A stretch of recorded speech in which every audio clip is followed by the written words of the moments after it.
So, it's officially been 6 months. I've put exactly 131 cycles on this battery, and I've used it for every single piece of content I've made since launch. Honestly, I'll be real with you, when I decided to skip the 16 Pro and stick with my 15 Pro for another year, I was worried I'd regret waiting. But after half a year with the 17 Pro in my pocket, the jump has been, well, it's been massive. I'm not here to just read you a spec sheet. I want to tell you what it's actually like to live with this thing, why I chose the silver color, why the aluminum situation is both a win and a bit of a headache, and how's the battery. If you're sitting there with a 13, 14, or 15 Pro, wondering if you should finally pull the trigger, let's talk about it. You know, for a few years, iPhones felt like just a slightly better version of the last one, but this year it felt like Apple actually went back to the drawing board for the Pros. The transition from titanium to this unibody aluminum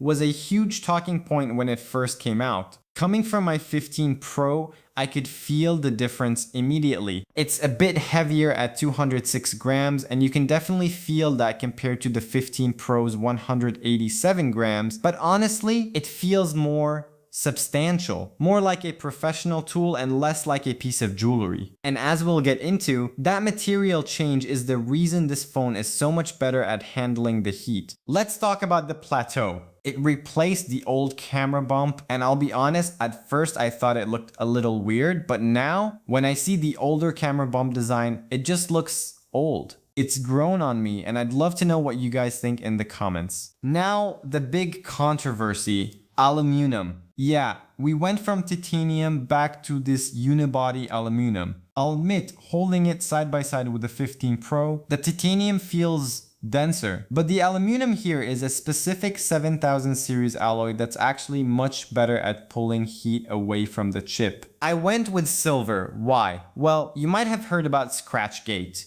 Basically, the darker colors like deep blue or cosmic orange can show silver scratches really easily if that anodized layer chips. Since I occasionally like to go caseless, silver was the safest bet because if it does get a tiny mark, it's just silver underneath. Which brings me to how this phone has actually held up over the last half year. It's been a mix of two worlds for me. Most of the time, I've been rocking the Apple Tech woven case, and it's actually been a surprising win. If you remember the fine woven disaster from a couple of years ago, this is Apple's second attempt at a leather replacement, and it's way more durable. It feels kind of like a plastic coated canvas, and it has this really nice textured grip that doesn't attract lint like the silicone cases do. But I do take the case off sometimes, usually on the weekends, because the unibody aluminum and the more rounded sides make it so comfy to hold. I was a bit nervous because people on forums were reporting that this aluminum is baby food soft compared to titanium, and that a hard drop can still cause a dent even with the case on. I've also seen some people complain about the case material bubbling near the buttons, but honestly,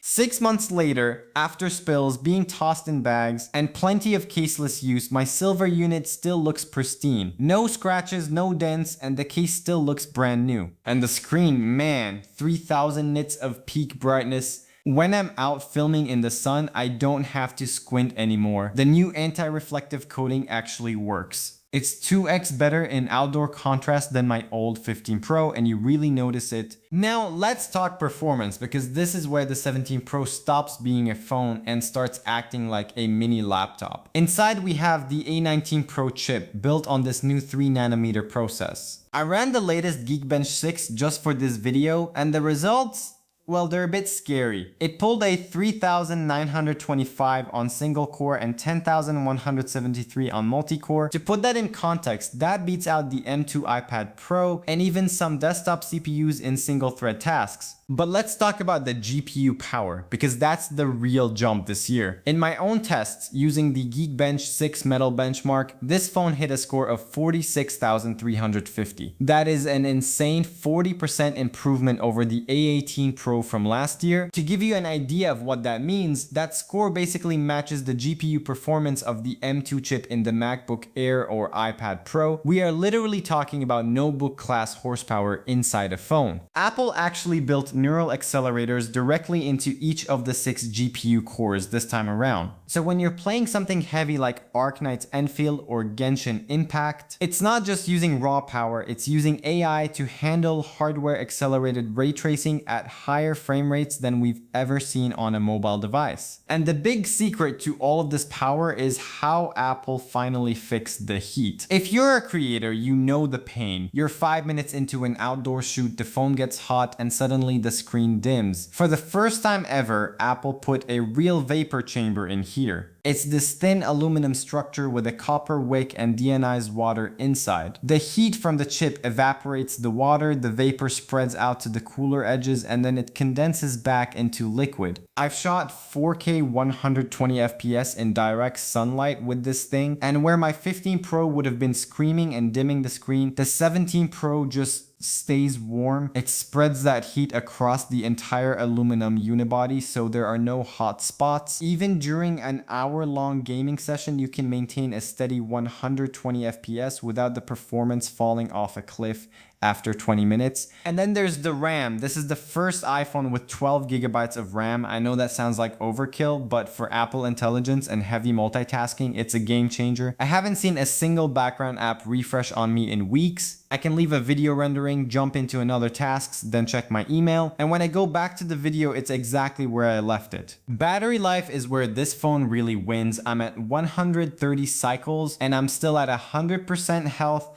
On my 15 Pro, I think I was already at 97% by this point. I think the cooler operating temperature is literally saving the battery's life. I can go a full day from 8 AM to midnight and still have 30% left. It's the first Pro that I feel totally comfortable leaving the house with without a power bank. Okay, let's talk about the cameras because for me as a creator, this is the main event. This year, Apple finally gave us resolution parity, triple 48 megapixel sensors across the board. It sounds like a small thing, but in the past you'd notice a massive detail drop-off when you switched from the main lens to the ultra-wide or the telephoto. Now, everything looks uniform and sharp no matter which lens you're using. We have a 4x native optical zoom now, which is a 100mm equivalent. Now, I know some people were upset it wasn't 5x like last year, but honestly, as someone who shoots portraits, 4x is actually the sweet spot. It feels much more natural for framing people. And because it's a 48 megapixel sensor, Apple does this clever virtual lens trickery where it crops the center of that sensor to give you an 8x optical quality zoom. I've used this as my daily shoots and the detail is insane. It's actually cleaner than the old 12 megapixel 5x lens in low light because the sensor itself is so much larger.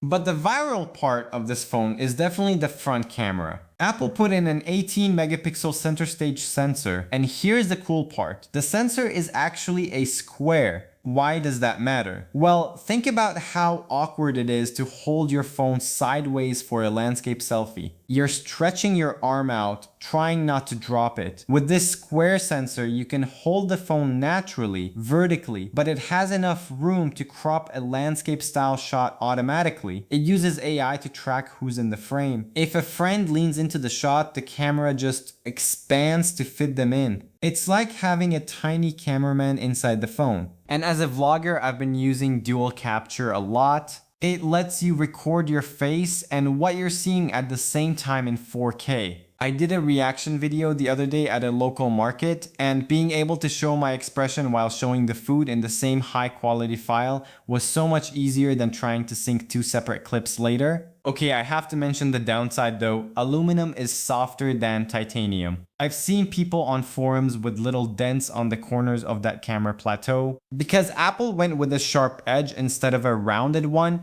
it's prone to chipping if you're not using a case. I'm careful with my gear, but if you're someone who drops their phone a lot, you need a case on this one. It's a trade-off. You get incredible cooling and performance, but you lose some of that indestructible feel of the older models. So Is it worth it? Honestly, if you skip the 16 Pro like I did, the jump to the 17 Pro feels like a true generational shift. Between the 12 gigabytes of RAM, the insane cooling, and a battery that actually lasts, it's the best daily driver I've ever had. If you need the Pro power, I'd say go for it. Just get the silver one if you want it to look new for a long time. But I want to know, what do you guys think of the new design? Let's talk in the comments. Thanks for watching, and I'll catch you in the next one.